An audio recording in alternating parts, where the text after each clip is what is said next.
শুভ সকাল প্রিয় ছাত্রছাত্রী। নলতা হোসেনের মিশন রেসিডেন্সিয়াল ডিগ্রি কলেজের পক্ষ থেকে তোমাদেরকে আবারও অনলাইন ক্লাসে স্বাগত। আমি তোমাদের আজকে সমাজকর্মের পরিধি নিয়ে আলোচনা করব। অর্থাৎ এখানে পরিধি, বিষয়বস্তু, আত্রা, আওতা বা ক্ষেত্রসমূহ একই কথা। সমাজকর্মের পরিধি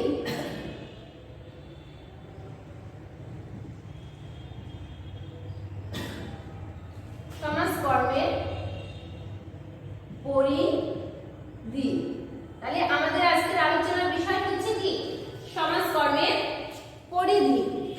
তার আগে আমরা একটু জেনে নিই সমাজকর্ম কি, জেনে নিই। তোমরা জানো সমাজকর্মের ইংরেজি কি?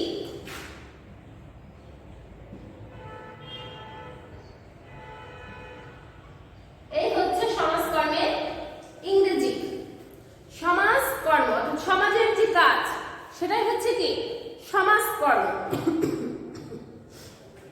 সেটাই হচ্ছে কি সমাজকর্ম।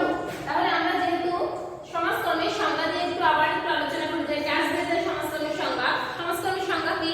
সমাজকর্ম হচ্ছে বৈজ্ঞানিক জ্ঞান ও দক্ষতা নির্ভর এমন একটি সেবা কর্ম।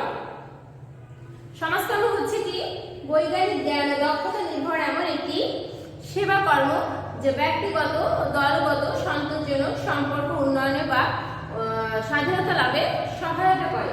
আর আরেকটা বলছে কি সমাজকর্ম হচ্ছে কি একটি কলা, বিজ্ঞান ও পেশা যা মানুষকে কতিপয় পদ্ধতির সাহায্যে তাদের ব্যক্তিগত, দলগত, বিশেষ করে পারিবারিক ও সামাজিক সমস্যার সমাধান করে সন্তোষজনক ভাবে ব্যক্তিগত, দলগত, সামাজিক সম্পর্ক লাভে সহায়তা করে।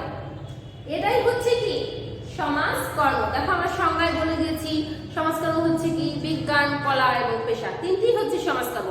আবার সমাজকর্মের কিছু কি পদ্ধতি আছে, যে পদ্ধতির মাধ্যমে মানুষ যখন ব্যক্তিগতভাবে বা দলগতভাবে বা পারিবারিকভাবে সমস্যার সম্মুখীন হয় তাদেরকে কি করা হয়, সেই সমস্যার সমাধানের মাধ্যমে তাদের ভিতর কি একটা সামাজিক সুন্দর সম্পর্ক স্থাপনে সহায়তা করে। সেটাই হচ্ছে কি মূলত সমাজকর্ম। সমাজকর্ম হচ্ছে কি একটি সক্ষমকারী পেশা বলতে পারো। সমাজকর্ম হচ্ছে একটি মানব কল্যাণকারী পেশা, সেটাও বলতে পারো। তাই বলছি কি সমাজকর্মের পরিধি কি বেশ ব্যাপক ও বিস্তৃত। সমাজকর্মের পরিধি কিন্তু এতটুকু নিয়ে নয়, সমাজকর্মের পরিধি কি বিশ্বব্যাপী, ব্যাপিত। তাই বলছে সমাজকর্মের পরিধি হচ্ছে ব্যাপিত। সমাজ জীবনের সার্বিক কল্যাণ সাধনই কি এর মূল লক্ষ্য। সমাজকর্মের কাজ কি সমাজ জীবনের সার্বিক কল্যাণ সাধন। জাতি, ধর্ম, বর্ণ নির্বিশেষে গোটা সমাজের কল্যাণ নিয়েই সমাজকর্মের পরিধি। সমাজকর্ম কিন্তু জাতি চেনে না, ধর্ম চেনে না, বর্ণ চেনে না, অর্থাৎ গোটা সমাজকে নিয়েই কিন্তু গোটা সমাজের কল্যাণই হচ্ছে কি সমাজকর্মের পরিধির আওতাভুক্ত। তাই সমন্বিত বিজ্ঞান হিসেবে সমাজবদ্ধ মানুষের সমস্যার প্রতিকার, প্রতিরোধ ও উন্নয়নকে কেন্দ্র করে এই বিষয়বস্তু আবর্তিত। এখন আমরা চলে যাব মূল আলোচনায় চলে যাব। দেখো আমাদের মূল আলোচনার বিষয় কি সমাজকর্মের পরিধি। সমাজকর্মের পরিধি ও বিষয়বস্তু নিয়ে আলোচনা করব। তাহলে আমাদের প্রথম পয়েন্ট কি সমাজবদ্ধ মানুষ।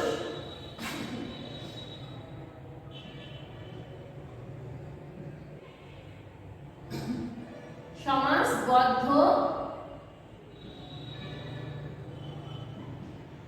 তাহলে সমাজকর্মের পরিধির প্রথম পয়েন্ট হচ্ছে কি সমাজবদ্ধ মানুষ। ফলিত সামাজিক বিজ্ঞান হিসেবে সমাজকর্ম কেবল সমাজবদ্ধ মানুষকে নিয়েই আলোচনা করে। অর্থাৎ সমাজকর্ম হচ্ছে কি একটি ফলিত সামাজিক বিজ্ঞান।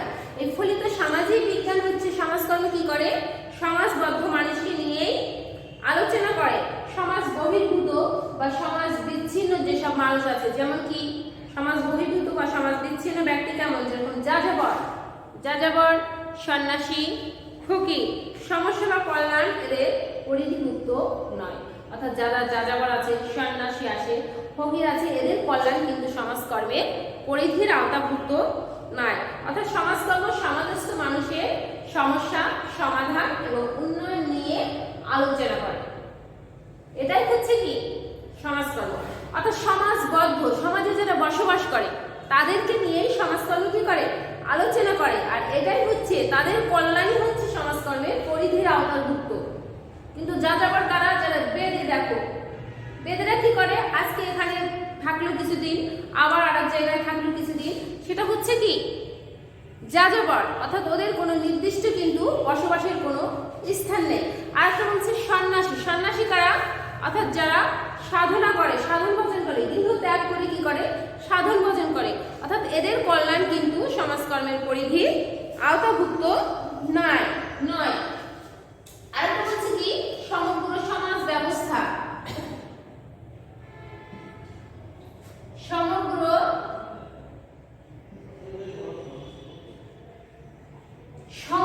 সমাজ ব্যবস্থা। এখন চলে আসবে সমগ্র সমাজ ব্যবস্থা বলতে আমরা কি বুঝি? সমাজের মৌলিক বিষয় যেমন সমাজ কাঠামো, বিবিধ বৈশিষ্ট্য, প্রচলিত প্রথা, রীতিনীতি, মূল্যবোধ, পরিবার, গোষ্ঠী, মানুষের আচরণ প্রভৃতি সম্পর্কে সমাজকর্ম আলোচনা করে। সমাজকর্মীদের জন্য এসবের জ্ঞান অর্জন একান্ত অপরিহার্য। অর্থাৎ সমাজ ব্যবস্থা, সমাজের কাঠামো, যেরকম রীতিনীতি, সমাজের কিছু রীতিনীতি থাকে, সমাজের কিছু বৈশিষ্ট্য থাকে, পরিবার থাকে, গোষ্ঠী থাকে, মানুষের আচরণ থাকে। অর্থাৎ এসব বিষয় সম্পর্কে সমাজকর্মীদের কি করতে হবে? জ্ঞান অবশ্যই থাকতে হবে। অর্থাৎ এসব বিষয় সম্পর্কে যদি সঠিক জ্ঞান না থাকে তাহলে কিন্তু কখনোই কোনো কিছু করা সম্ভব নয়। তাই এই সব বিষয়ই হচ্ছে কি সমাজকর্মের পরিধি আওতাভুক্ত। সমাজকর্মের ইতিহাস ও দর্শন।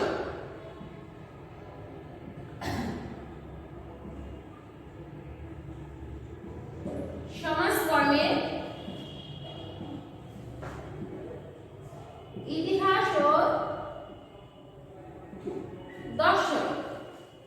সমাজকর্মের ইতিহাস ও দর্শন অর্থাৎ মানব সৃষ্টির শুরু থেকেই কিন্তু বা মানব সভ্যতার উষা লগ্নেই সমাজকর্মের সূত্রপাত। অর্থাৎ মানব সভ্যতা শুরু থেকেই কিন্তু সমাজকর্মের সূত্রপাত হয়েছে।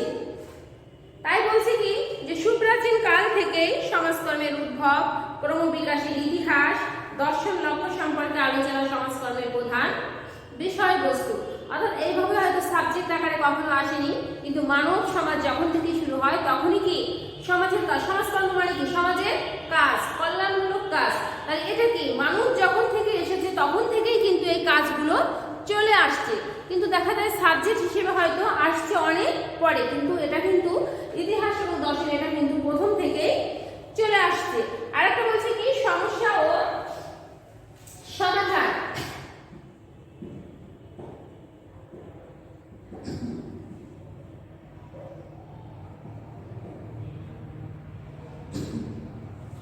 সমস্যা ও সমাধান। সমাজকর্মের মূল প্রতিপাদ্য বিষয় হচ্ছে মানুষের ব্যক্তিগত, দলীয়, সমষ্টিগত, বহুমুখী সমস্যার বৈজ্ঞানিক সমাধান। তাহলে সমাজকর্মের মূল প্রতিপাদ্য বিষয় কি?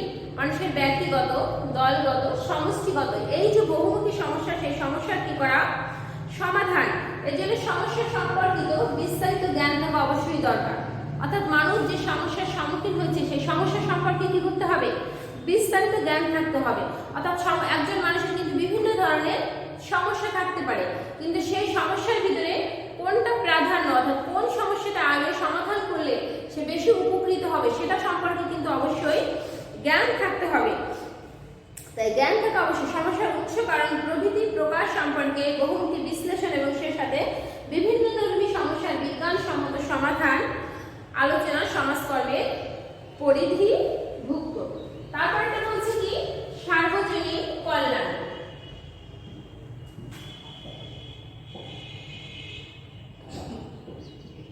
সার্বজনীন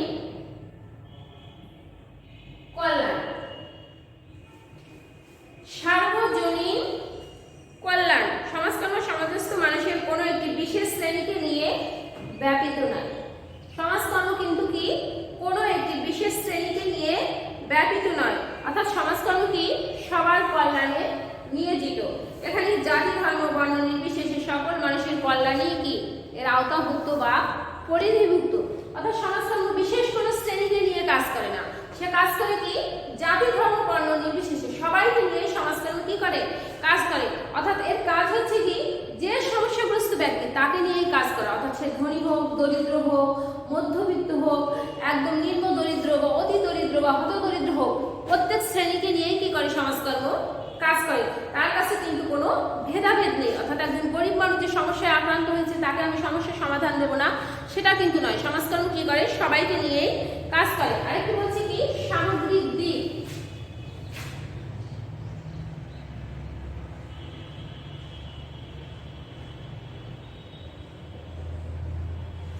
সামগ্রিক দিক মানব জীবনের কোনো বিশেষ দিক নয়, বরং সর্বদিকের কল্যাণ নিয়ে সমাজকর্ম কি ব্যাপিত। অর্থাৎ সমাজকর্ম কি কোনো একটি বিশেষ দিককে নিয়ে কাজ করে না, সে কি করে সর্বদিককে নিয়ে কাজ করে। যেরকম সর্বদিক এখানে কি হতে পারে, যেরকম শারীরিক, আর্থ মনোসামাজিক, শিক্ষা, নৈতিক, আধ্যাত্মিক প্রভৃতি সকল দিককে নিয়ে কি করে সমাজকর্ম কাজ করে। অর্থাৎ যে শুধু শারীরিক দিককে নিয়ে কাজ করবে তা না, যে অর্থনৈতিক দিককে নিয়ে কাজ করবে তা না, সে কি করে সার্বিক দিককে নিয়ে কি করে কাজ করে। তাই এখানে বলছে কি সামগ্রিক দিক। আর একটা বলছে সরকারি ও বেসরকারি কার্যক্রম।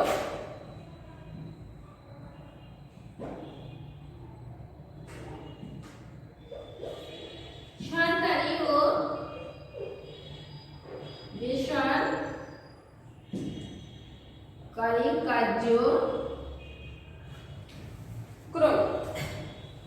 সরকারি ও বেসরকারি কার্যক্রম সমাজস্থ মানুষের কল্যাণে সরকারি ও বেসরকারি পর্যায়ে বিভিন্ন সেবা প্রক্রিয়া পরিচালিত হয়ে থাকে। অর্থাৎ সমাজের কল্যাণে সরকারি বলো বেসরকারি ভালো উভয়ভাবে কি কল্যাণমূলক কাজ বা প্রক্রিয়া পরিচালিত হয়ে থাকে। সমগ্র মানব জাতির কল্যাণে সকল সরকারি বেসরকারি জাতীয় আন্তর্জাতিক সকল কার্যক্রমই সমাজকর্মের আওতাভুক্ত। যেরকম দেখো শিক্ষা সরকারিভাবেও দেওয়া হয়ে থাকে, আবার বেসরকারিভাবে। যেমন সরকারি প্রতিষ্ঠান আছে সেখানেও শিক্ষা প্রদান করা হয়, আবার বেসরকারি যে শিক্ষা প্রতিষ্ঠান আছে সেখান থেকেও শিক্ষা প্রদান করা হয়। আবার দেখো চিকিৎসা কি একটি পেশা, সেখানে কি করা হয় সরকারি হাসপাতালেও চিকিৎসার ব্যবস্থা আছে, আবার বেসরকারি যে হাসপাতালে সেখানেও কি চিকিৎসার ব্যবস্থা আছে। অর্থাৎ চিকিৎসা প্রদানের মাধ্যমে রোগী শুশ্রূষা প্রদান করা হয়। সেই কথাগুলো এখানে বলা হয়েছে যে সরকারি বেসরকারি কার্যক্রম উভয় পর্যায়ে কি করা হয়, উভয় পর্যায়ে সমাজকর্মের পরিধির আওতাভুক্ত। আর একটা বলছে কি ত্রিবিধ ভূমিকা।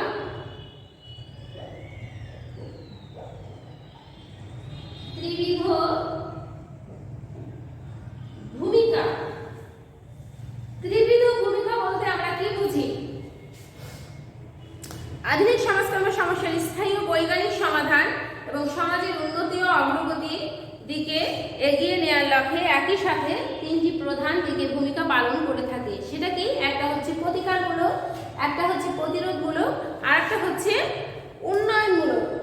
এই ত্রিবিধ ভূমিকা একেই বলা হয় কি ত্রিবিধ ভূমিকা, যে প্রতিকারমূলক, প্রতিরোধমূলক এবং উন্নয়নমূলক। প্রতিকারমূলক যেরকম কেমন, সমাজ জীবনের বিভিন্ন প্রতিবন্ধকতা, সমস্যা, বিপর্যয় ইত্যাদি হ্রাস, সেটাই হচ্ছে কি প্রতিকারমূলক।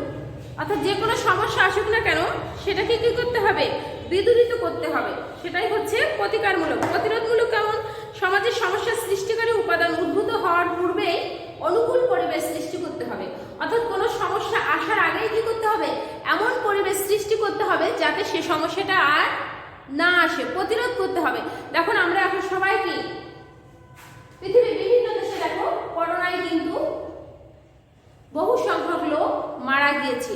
অর্থাৎ সরকার কি করছে, এখানে এমন ব্যবস্থা নিয়েছে যে প্রত্যেকেই কি করতে হবে, মাস্ক করতে হবে, নিরাপদ দূরত্বে থাকতে হবে, তারপরে বাইরে থেকে এসে স্যানিটাইজার দিয়ে কি করতে হবে, হাত ধৌত করতে হবে। এই যে পদক্ষেপগুলো কেন নিচ্ছে, অর্থাৎ যাতে মানুষ করোনা থেকে মুক্তি পেতে পারে, করোনায় যাতে মানুষকে আক্রান্ত করতে না পারে, এই যে ব্যবস্থা। অর্থাৎ সমস্যা আসার আগে কি করতে হবে, এমন পরিবেশ সৃষ্টি করতে হবে যাতে সেটা না আসে। আরেকটা বলছে কি সমাজের উন্নয়নের সমৃদ্ধিশালীকরণ, অর্থাৎ অর্থনৈতিক প্রবৃদ্ধি ও বৈষম্য হ্রাস প্রবৃদ্ধি, অর্থাৎ সমাজে এর মাধ্যমেই কিন্তু সমাজের উন্নয়ন সম্ভব, সেই কথাটা বলছে। আরেকটা বলছে কি সমাজকর্ম পদ্ধতি।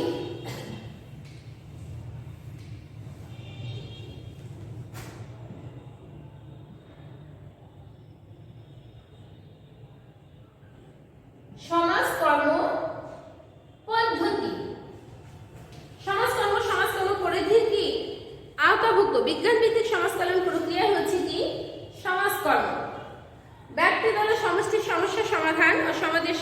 কল্যাণে সমাজকর্ম, ব্যক্তি সমাজকর্ম, দল সমাজকর্ম, সমষ্টি সমাজকর্ম, এই তিনটি মৌলিক পদ্ধতি প্রয়োগ করে থাকে।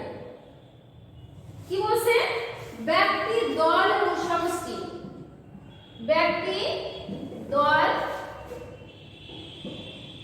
এই সমষ্টি, ব্যক্তি, দল এবং সমষ্টি যখন সমস্যা উৎপন্ন হয় তখন কি করা হয়?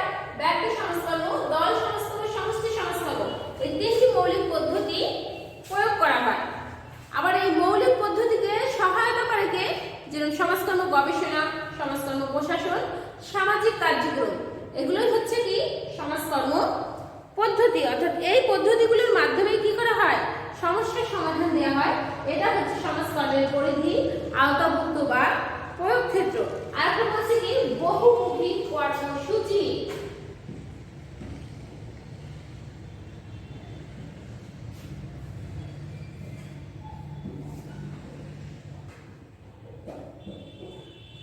বহুমুখী কর্মসূচি, বহুমুখী কর্মসূচি সমাজকর্মের পরিধির আওতাভুক্ত। সমাজ কল্যাণ সেবা ও উন্নয়নমূলক বিভিন্ন বৈচিত্র্যমুখী কর্মসূচি গ্রহণ করে থাকে। যেমন কিরকম? এই বহুমুখী কর্মসূচিগুলো কিরকম? যেমন চিকিৎসা সেবা, বিদ্যালয় সমাজকর্ম, নারী কল্যাণ, যুব কল্যাণ, শিশু কল্যাণ, অপরাধ প্রবণতা, অপরাধ সংশোধন, পুষ্টি কার্যক্রম, গ্রাম ও শহর উন্নয়ন কর্মসূচি, সামাজিক নিরাপত্তা, পুনর্বাসন কার্যক্রম।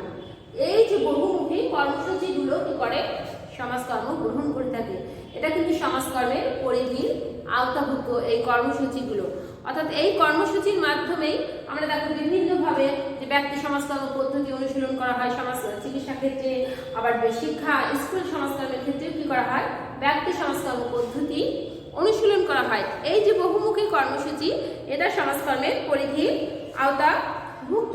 আরেকটা বলছে কি মানব সম্পদ।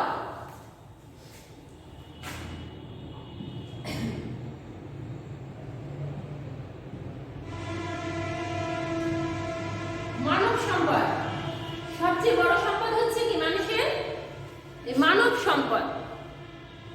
সবচেয়ে বড় সম্পদ হচ্ছে মানুষের এই সমাজকর্মের অন্যতম লক্ষ্য মানুষের সুপ্ত প্রতিভা, অন্তর্নিহিত সত্তা, গুণাবলী ও সম্পদের বিকাশ সাধন। মানুষের সবচেয়ে বড় সম্পদ হচ্ছে এই মানব সম্পদ। এই মানব সম্পদগুলো কি? যে মানুষের সুপ্ত প্রতিভা, অর্থাৎ এমন কিছু প্রতিভা আছে মানুষের ভিতর কি লুপ্ত থাকে, সেই প্রতিভাগুলোকে কি করতে হবে? জাগ্রত করতে হবে। এটাও সমাজকর্মের পরিধির আওতাভুক্ত। অর্থাৎ সমাজকর্মীরা কি করে? মানুষের ভিতর যে সুপ্ত প্রতিভা আছে সেই প্রতিভাগুলোকে কি করে? টেনে বের করে নিয়ে আসে। অর্থাৎ অনেক সময় দেখা যায় মানুষ কি করে? সমাজে অনেক কিছুই করতে পারে না। কি কারণে? এই প্রতিভা থাকা সত্ত্বেও তারা সমাজে দিয়ে তাদের এই প্রতিভাকে প্রস্ফুটিত করতে পারে না। না পারার কারণে তারা কি করে? ঘরের মধ্যে আবদ্ধ থেকে যায়। আর সমাজকর্মের কাজ কি? মানুষের এই সুপ্ত প্রতিভা, এই যে মানব সম্পদ, এই মানব সম্পদকে কি করা? বের করে নিয়ে আসা। আরেকটা বলছি কি চাহিদা পূরণ।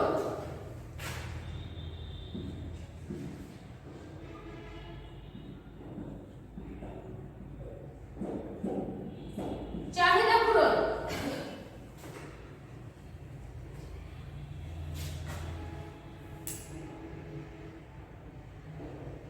মানুষের চাহিদা কয়টি? 6টি। মৌলিক চাহিদা কয়টি? 6টি। যেমন খাদ্য, বস্ত্র, বাসস্থান, শিক্ষা, স্বাস্থ্য, চিত্র, বিনোদন। এই চাহিদাগুলোর কথা এখানে বলা হয়েছে। যে সমাজকর্মের পরিধির আওতাভুক্ত মানুষ যদি সঠিকভাবে তার এই মৌল মানবিক চাহিদা বা চাহিদা সঠিকভাবে পূরণ না করতে পারে, তাহলে সমাজকে কিন্তু এগিয়ে নিয়ে যাওয়া কখনোই কি সম্ভব না। আমাদের দেশের লোকজন যদি অপুষ্টিতে ভোগে, তাহলে কি সমাজের যে উন্নয়নমূলক কাজে কিন্তু তারা যোগদান করতে পারবে না, বা সমাজকে উন্নয়নের জন্য যতটা এগিয়ে নিয়ে যাওয়ার দরকার ততটা সেক্ষেত্রে কিন্তু তারা কাজ করতে পারবে না। সেই কথাই বলছে, এই যে সঠিকভাবে মানুষ যদি তার এই মৌল মানবিক চাহিদাটা পূরণ করতে পারে, তাহলে আমরা দেশকে কিন্তু উন্নতির দিকে বা উন্নতির শিখরে অবশ্যই পৌঁছিয়ে নিয়ে যেতে পারবো। এটাও কি সমাজকর্মের পরিধির আওতাভুক্ত। তাই এখানে বলছে যে মানুষের মৌল মানবিক চাহিদা পূরণ করা অবশ্যই দরকার। অর্থাৎ প্রতি মানুষের ক্ষেত্রেই মানুষ যখন এই মৌল মানবিক চাহিদা পূরণের ক্ষেত্রে অপারগ হয়, তখন কি করে? সমাজকর্ম তাদেরকে এই মৌল মানবিক চাহিদা পূরণের ক্ষেত্রে সহায়তা প্রদান করে। তাহলে আজকে আমাদের সমাজকর্মের পরিধির আলোচনা কিন্তু শেষ। ঠিক আছে, তোমরা ভালো থাকো, সুস্থ থাকো, নিরাপদ দূরত্বে থাকো, এই কামনায় শেষ করি।